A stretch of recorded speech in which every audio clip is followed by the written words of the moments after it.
come. Mari bersatu dalam doa Unity in Prayer setiap hari jam 8 malam. Persembahan persepuluhan dapat dikirimkan melalui Bank BCA atas nama Yeni Dianawati di 4660012-236. Persembahan diakonia dapat dikirimkan melalui Bank BCA atas nama Suryani di 4811242-084. Bapak Ibu Saudara juga dapat menghubungi Office the Pastor bagi yang membutuhkan pelayanan doa atau lain sebagainya di 0878 8377 1100. Shalom semua, tidak terasa kita telah memasuki bulan Desember, di mana kita akan merayakan Natal. Dan sebagai umat Kristiani, Natal adalah momen untuk memperingati kelahiran Yesus Kristus, yaitu Mesias, Juru Selamat yang datang ke dunia. Bahkan kegembiraan Natal juga turut dirayakan hampir di seluruh dunia, tidak peduli apakah mereka percaya atau tidak kepada Yesus. Yang menarik, dalam beberapa dekade terakhir ini, ada beberapa orang Kristen yang menentang perayaan Natal, karena dianggap sebagai perayaan orang pagan atau berhala.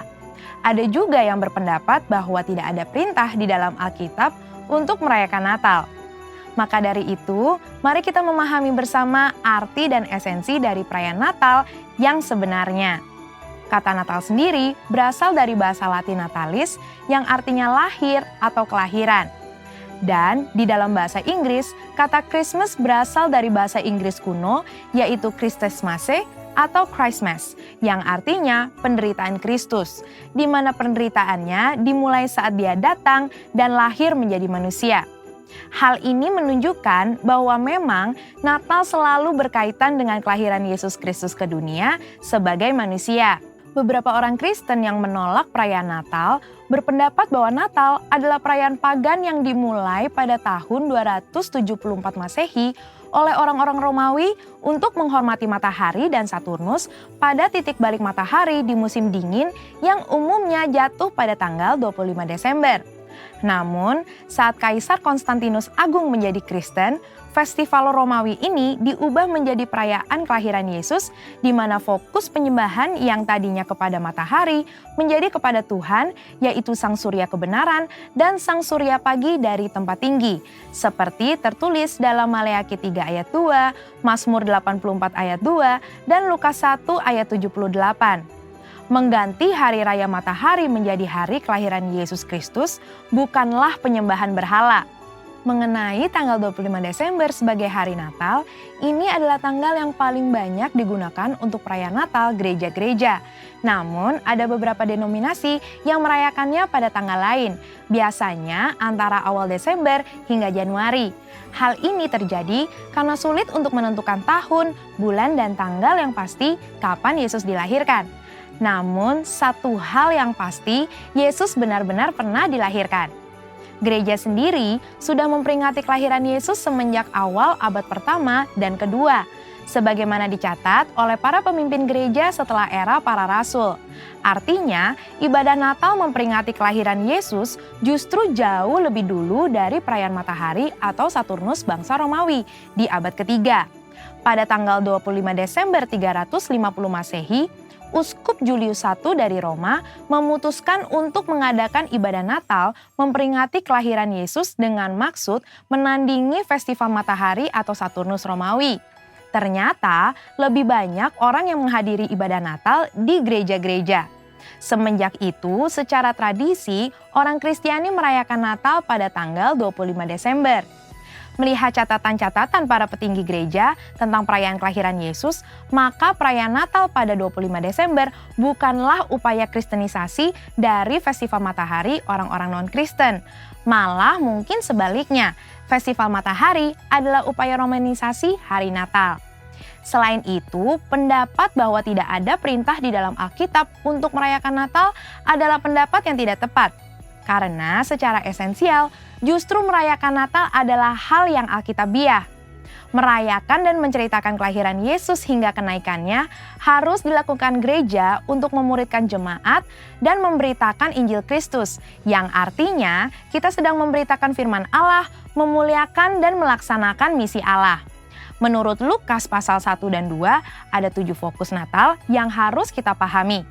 Yang pertama adalah pada kekudusan dan ketaatan, bahwa Tuhan memberikan perkenanan kepada mereka yang hidupnya benar dan tak bercacat di hadapannya. Fokus kedua adalah pada Roh Kudus, di mana urapan dan pencurahan Roh Kuduslah yang memungkinkan umat Tuhan menerima dan melakukan perbuatan baik, besar, dan ajaib. Fokus yang ketiga adalah pada mujizat dan tanda-tanda ajaib, di mana Tuhan membuktikan bahwa Ia sanggup melakukan hal-hal ajaib melampaui akal manusia. Fokus keempat kepada pujian dan penyembahan, bahwa kehadiran Allah di dalam hidup kita harus diresponi dengan penyembahan dan penyerahan diri.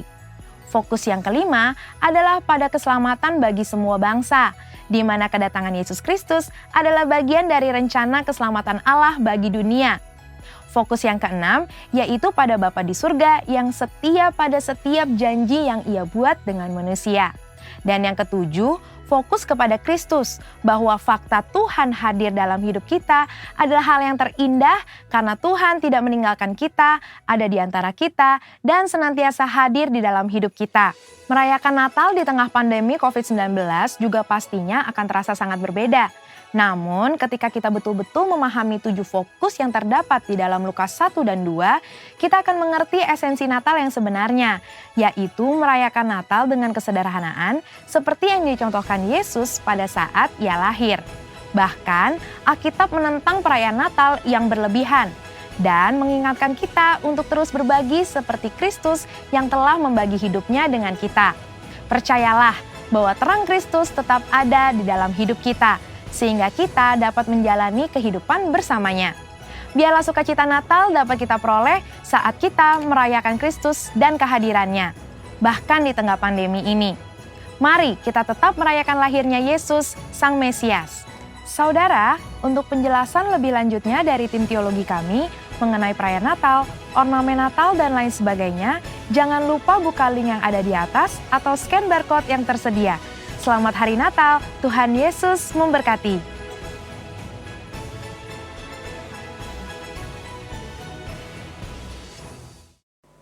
Shalom, selamat pagi Bapak Ibu yang ada di rumah.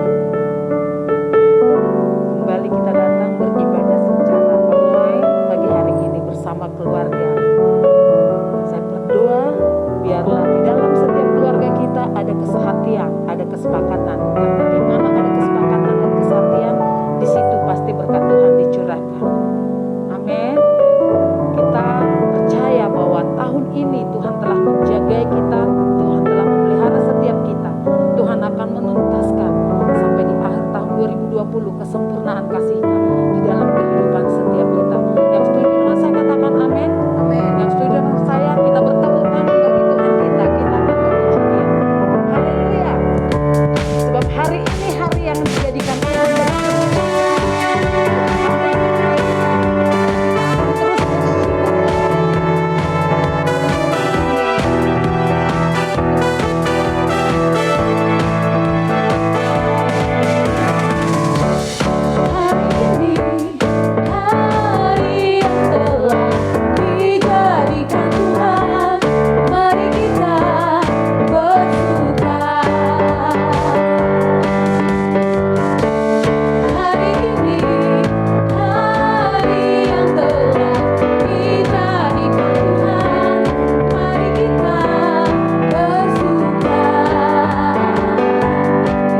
hati kami terus dipenuhi dengan sukacita yang datang daripada Tuhan. Terima kasih Tuhan Yesus buat penjagaan-Mu, buat pemeliharaan, buat perkenanan-Mu atas setiap kami. Kalau kami boleh ada Tuhan sampai hari ini, itu semua karena kebaikan Tuhan, itu semua karena anugerah Tuhan. Oleh sebab itu Tuhan, biar pagi hari ini Engkau dapati hati setiap kami umat-Mu bersyukur di hadapan-Mu Tuhan. Mari datang bersyukur kepada Tuhan. Katakan terima kasih Tuhan buat pemeliharaan. Terima kasih Tuhan Yesus buat kasih setia-Mu. Terima kasih Tuhan buat cinta-Mu.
Raja kami yang lahir bagi setiap kami.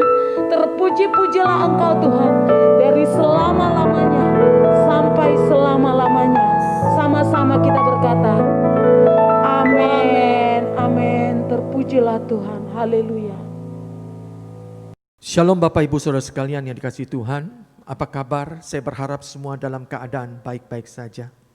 Tanpa terasa Bapak Ibu, kita sudah memasuki penghujung dari tahun 2020. Kalau kita kilas balik ke depan, apa yang terjadi sepanjang tahun ini, saudara-saudara, sepanjang tahun 2020.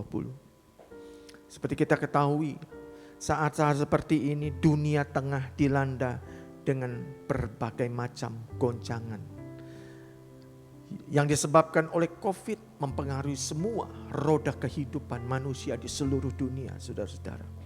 Dan kita tahu, saudara-saudara, dunia sedang dilanda kekelaman, dilanda kegelapan, saudara-saudara. Nah, Bapak Ibu Saudara sekalian, apakah tahun 2021 yang kita akan jelang tidak lama lagi, apakah kita tahu bahwa semua akan berakhir? Belum tentu, saudara-saudara. Kita tidak bisa memprediksi dunia ke depan dengan gambaran yang ada saat ini. Untuk itu, saudara-saudara, di sepanjang kehidupan kita, kita memerlukan Tuhan. Kita perlu Tuhan di dalam kehidupan kita. Nah, saat-saat ini di tengah-tengah kegelapan ini, kita tengah memasuki era P, yang namanya era P. Saya mendapatkan satu pesan dari Tuhan. Ke depan, waktu-waktu yang akan datang ini, dunia tidak bertambah baik. Tetapi Tuhan pun tidak akan tinggal diam. Kenapa Tuhan tidak akan tinggal diam? Karena dunia ini perlu campur tangan Tuhan. Dunia ini perlu Tuhan untuk mengatasi keadaan saat ini. Untuk itu Bapak Ibu Saudara sekalian, hanya Tuhan, hanya Tuhan dan orang-orang pilihannya, orang-orang yang percaya kepada Dia, yang dapat menyelamatkan dunia ini maksud saya. Melalui doa-doa kita dan melalui kerjasama kita dengan Tuhan. Kita perlu menjangkau orang-orang yang memerlukan pertolongan Tuhan. Yang memerlukan solusi atas hidup. Dunia ini perlu mujizat Tuhan. Dunia ini perlu kuasa Tuhan. Untuk itu Bapak Ibu Saudara sekalian yang dikasihi Tuhan, untuk ke depan ini kita memerlukan Tuhan, dan Tuhan akan intervensi setiap kehidupan kita untuk menyatakan kepada dunia bahwa Tuhan kita itu hidup, bahwa Tuhan itu berkuasa, bahwa Tuhan itu sanggup meluputkan setiap orang-orang yang percaya kepada Dia. Bapak Ibu Saudara sekalian, akan ada satu kemuliaan Tuhan yang Tuhan akan nyatakan di waktu-waktu yang akan datang. Di tengah-tengah orang kudusnya, di tengah-tengah orang pilihannya, Tuhan akan menyatakan kemuliaannya. Karena tahun P ini adalah era kemuliaan Tuhan. Di tengah-tengah dunia yang gelap, Tuhan akan intervensi. Tuhan akan menyatakan keberadaannya, Tuhan akan menyatakan eksistensinya kepada dunia ini melalui orang-orang pilihannya, orang-orang yang percaya kepada Dia.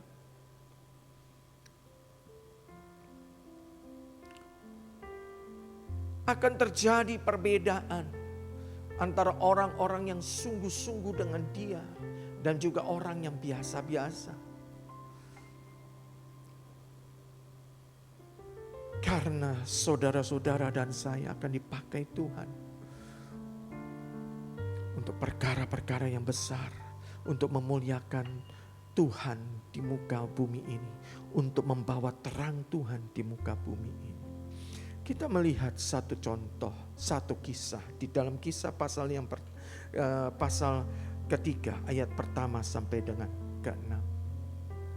Bagaimana pada waktu murid-murid yang sederhana, murid-murid yang kebanyakan tidak berpendidikan, ketika mereka menerima Roh Kudus, mereka berubah. Mereka sanggup mengubah dunia. Ini yang disebut dengan Pentakosta pertama. Dan saat ini saudara-saudara, di tengah-tengah dunia yang gelap ini Tuhan akan menyatakan kemuliaan yang kita kenal dan kita sebut dengan Pentakosta ketiga. Roh Kudus akan bekerja sama dengan orang-orang pilihannya. Roh Kudus akan bekerja sama dengan orang-orang kudusnya yang mau menguduskan dirinya. Sama seperti rasul-rasul. Apa yang Tuhan Yesus lakukan, kita sanggup untuk lakukan, saudara-saudara.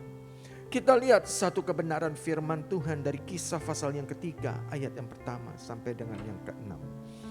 Ayat yang pertama saya bacakan.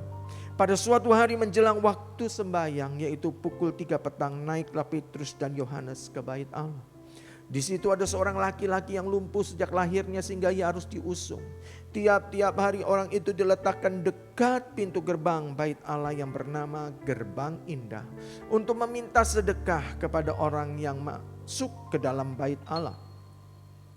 Ketika orang itu melihat bahwa Petrus dan Yohanes hendak masuk ke bait Allah, ia meminta sedekah. Mereka menatap dia dan Petrus berkata, "Lihatlah kepada kami." Lalu orang itu menatap mereka dengan harapan akan mendapat sesuatu dari mereka. Tetapi Petrus berkata, "Emas dan perak tidak ada padaku. Tetapi apa yang kupunyai kuberikan kepadamu.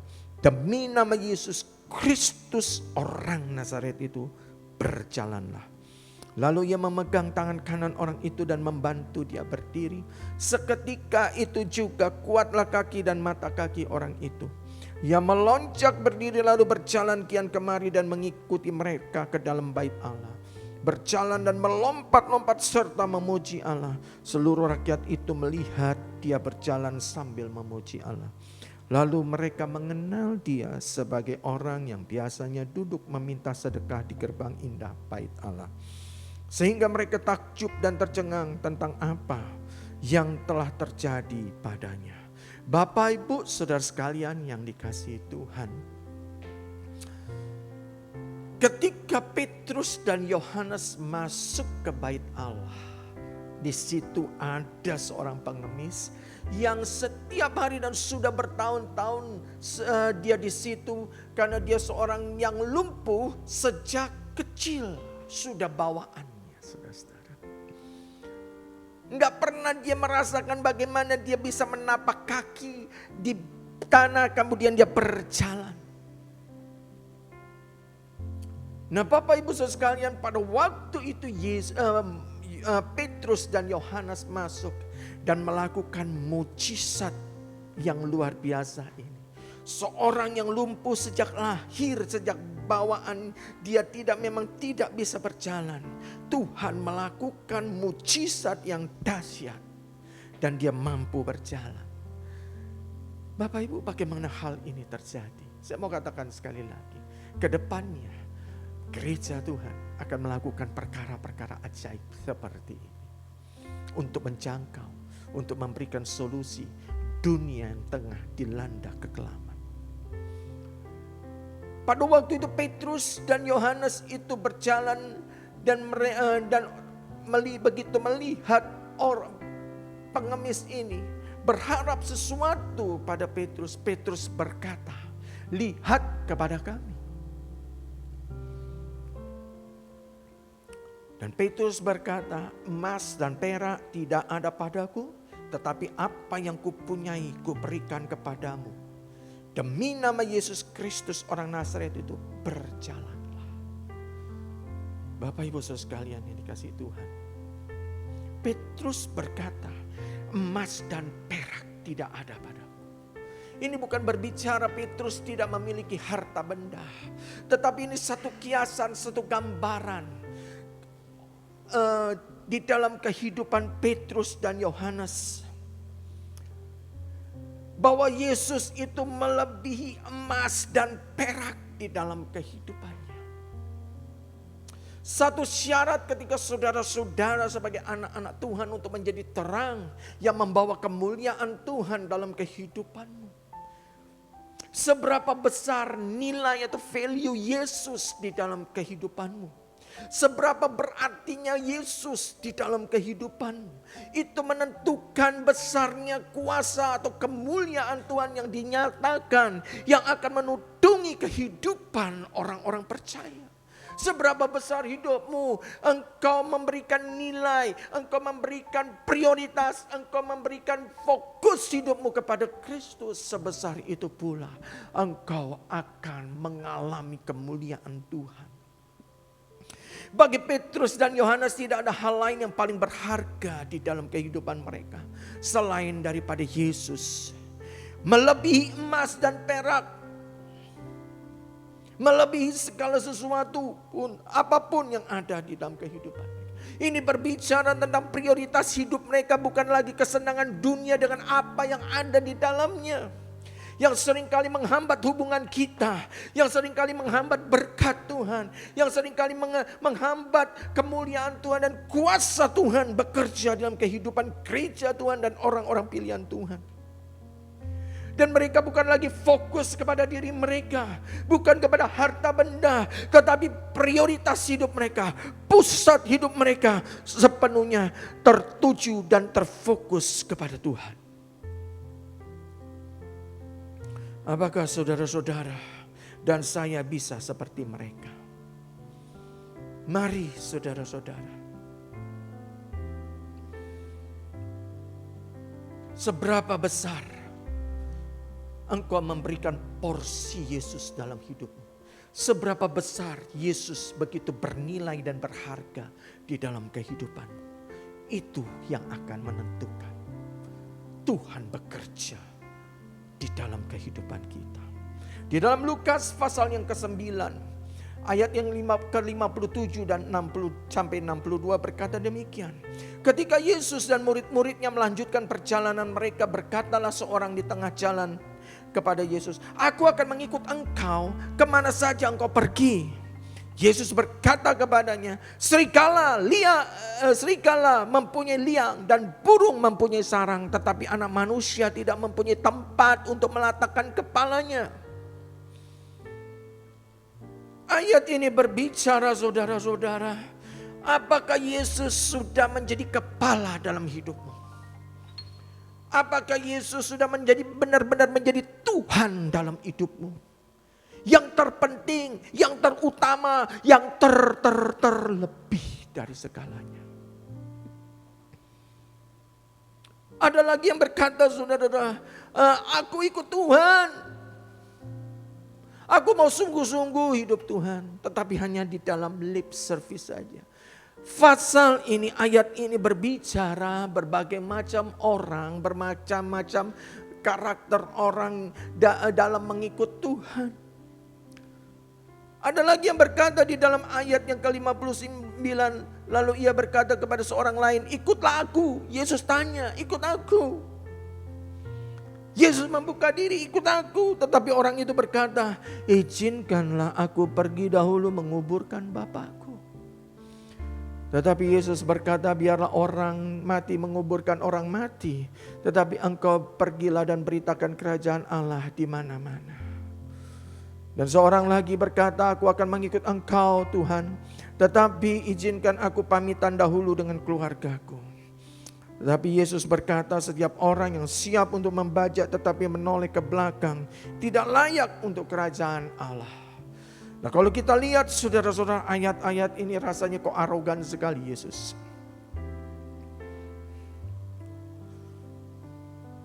Kita ingin ikut Yesus. Kita merindukan hal-hal yang besar terjadi dalam kehidupan kita. Kita bisa melakukan pelayanan, kita bisa melakukan perkara-perkara yang ajaib yang Yesus lakukan. Itu kerinduan kita. Itu keinginan kita. Bahkan kita sudah terima kuasa Roh Kudus di dalam kehidupan kita. Karena apa? Karena Yesus pernah berkata, engkau akan melakukan perkara-perkara yang aku lakukan, pekerjaan-pekerjaan yang aku lakukan, bahkan pekerjaan yang lebih daripada itu.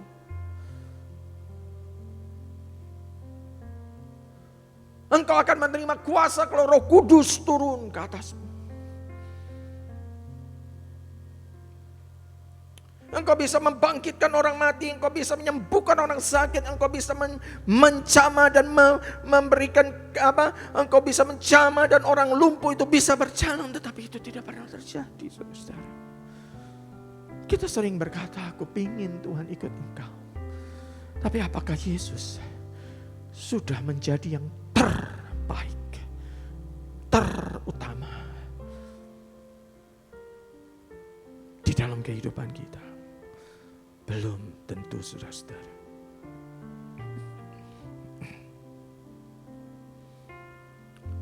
Kalau Yesus ingin melakukan perkara-perkara besar di dalam kehidupan kita, baik itu di dalam pelayanan, baik dalam pekerjaan dan usaha kita, jadikan Yesus yang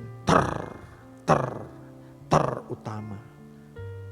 Dia yang menjadi prioritas dalam kehidupan kita.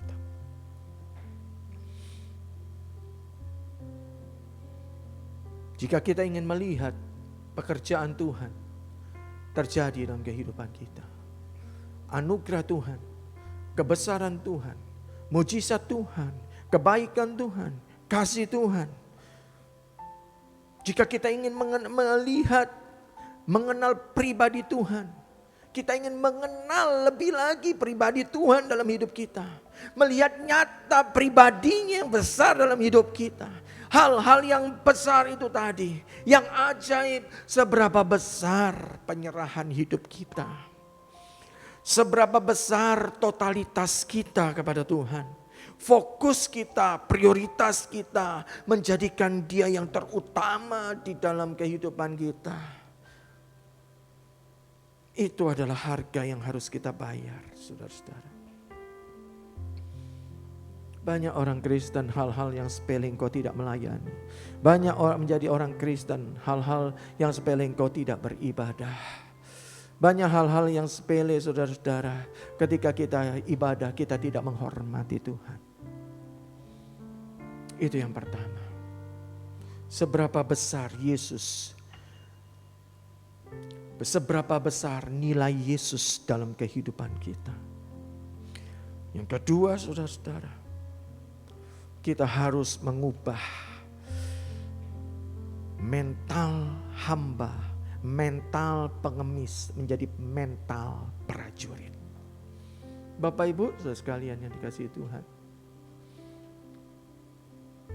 Banyak di antara kita anak-anak Tuhan, orang-orang percaya, tidak memiliki mental prajurit, mental pengemis. Mental pengemis itu selalu minta sedekah. Apa yang dapat orang berikan, minta perhatian, minta dilayani. Orang mental pengemis itu kalau tidak dapat yang diharapkan, sungut-sungut, gampang marah, gampang kepahitan, gampang frustrasi, gampang kecewa.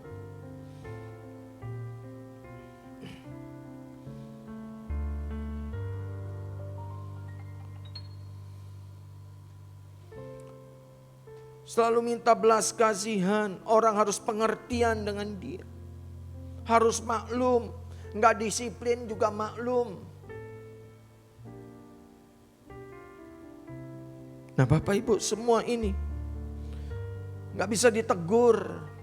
Gimana saudara-saudara? Ini semua adalah contoh-contoh mental pengemis.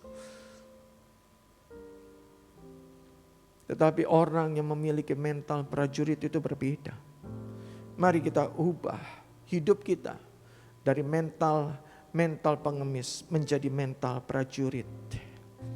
Mental prajurit kita buka di dalam 2 Timotius 2 ayat yang ketiga sampai dengan ayat yang keempat.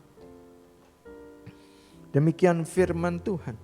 Ikutlah menderita sebagai seorang prajurit yang baik dari Kristus Yesus.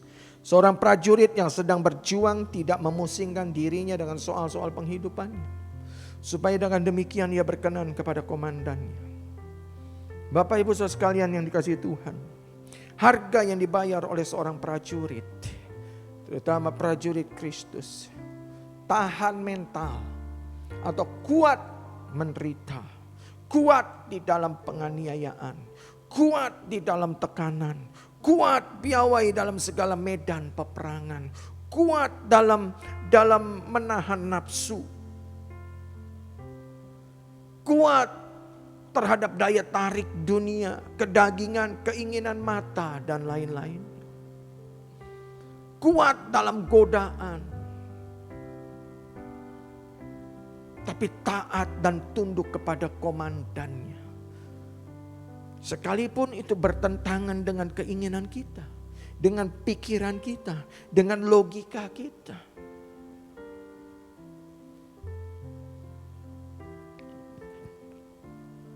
Tidak takut, berani bayar harga, berani mati istilahnya. Dimanapun, dalam situasi apapun, di dalam keadaan tertekan apapun, di dalam keadaan terpepet apapun, dia tetap memilih apa yang menyenangkan dan menyukakan, yang sesuai dengan perintah komandannya atau tuannya. Dia tidak takut mati, saudara-saudara. Jadi orang Kristen itu memang ada harga yang harus dibayar. Jadi orang Kristen itu keselamatan itu gratis. Mempertahankan keselamatan itu.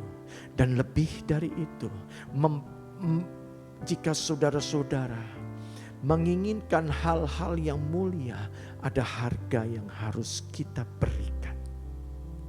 Harus kita bayar. Ada salib yang mengikuti kita.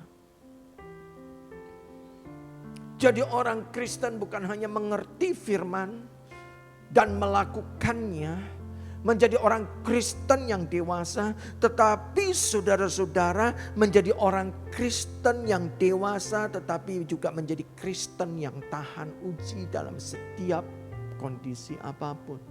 Engkau tidak pernah goyah, engkau tidak pernah bimbang, engkau tidak pernah ragu, saudara-saudara. Itu yang menjadi kebanggaan Tuhan. Sehingga dalam situasi dan kondisi apapun, engkau tetap menyenangkan hati Tuhan. Disinilah nanti saudara-saudara, ketika engkau memfokuskan dirimu bagi Tuhan, ketika engkau memprioritaskan dirimu bagi Tuhan, engkau menjadikan Yesus lebih berharga dari apapun.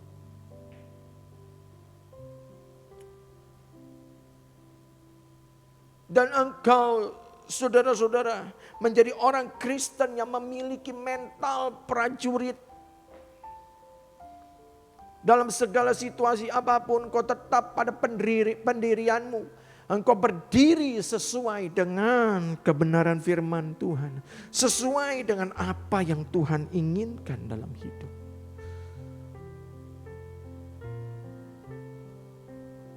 Jauhkan diri dari dosa. Jauhkan diri dari hal-hal daya tarik dunia. Bukan berarti engkau meninggalkan segala sesuatunya menjadi seorang pertapa, bukan. Bahkan engkau sepenuhnya harus menjadi hamba Tuhan, bukan. Tapi mulai mengambil bagian di dalam kekudusan, yaitu berjalan di dalam kebenaran firman Tuhan. Maka kemuliaan Tuhan itu akan turun dalam hidup kita. Dan kemuliaan itu akan menuntun kehidupan kita. Dan kemuliaan itu akan menyatakan atau mengimpartasikan kuasa Tuhan dalam kehidupan kita.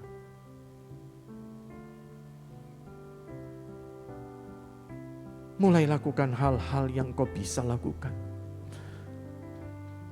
Mulai tinggalkan kesukaan-kesukaanmu yang bertentangan dengan firman Tuhan. Maka itu sangat berkenan di hadapan Tuhan. Mulai melakukan apa yang firman Tuhan perintahkan, lakukan itu. Banyak pergumulannya, banyak pertentangannya dengan keinginan kita, kemauan kita. Karena kita daging, kita lemah, tapi ada Roh Kudus.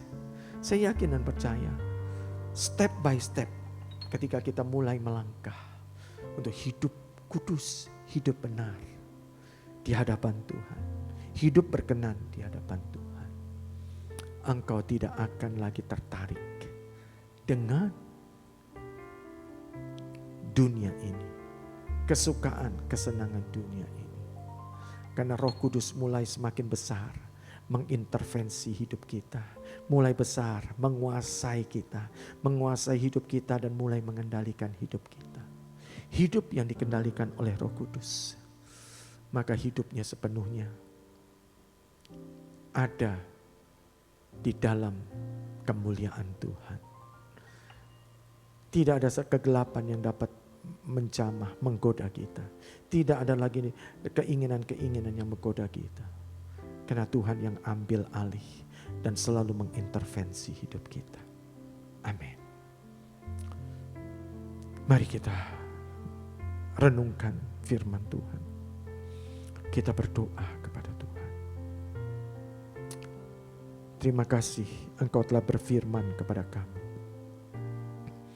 Biar firman-Mu itu, kebenaran-Mu boleh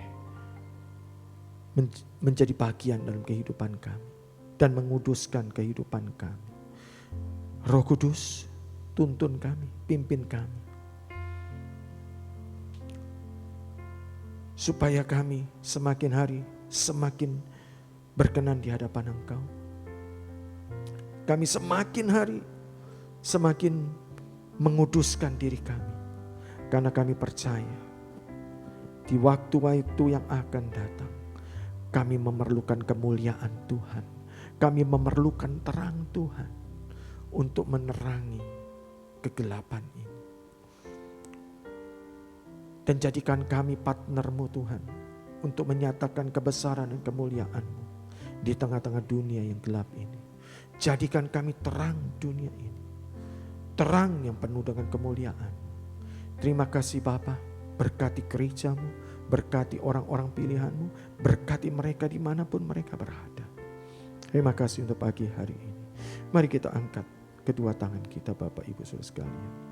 Terimalah berkat damai sejahtera, sukacita, kasih karunia dan anugerah yang berlimpah-limpah dari tahta Allah Bapa di dalam Putranya yang tunggal, yaitu Tuhan kita Yesus Kristus, melalui Roh Kudus yang menyertai kita, memberkati kita, melindungi, membela kita, membuat kita berhasil, menuntun kita, dan menaungi kita dengan kemuliaan mulai hari ini sampai Maranatha. Tuhan Yesus datang kedua kali menjemput kita di awan-awan permai. Bahkan sampai selama-lamanya kita hidup dalam kerajaan yang kekal. Yang percaya dan diberkati sama-sama katakan amin. Tuhan memberkati kita semua. Shalom.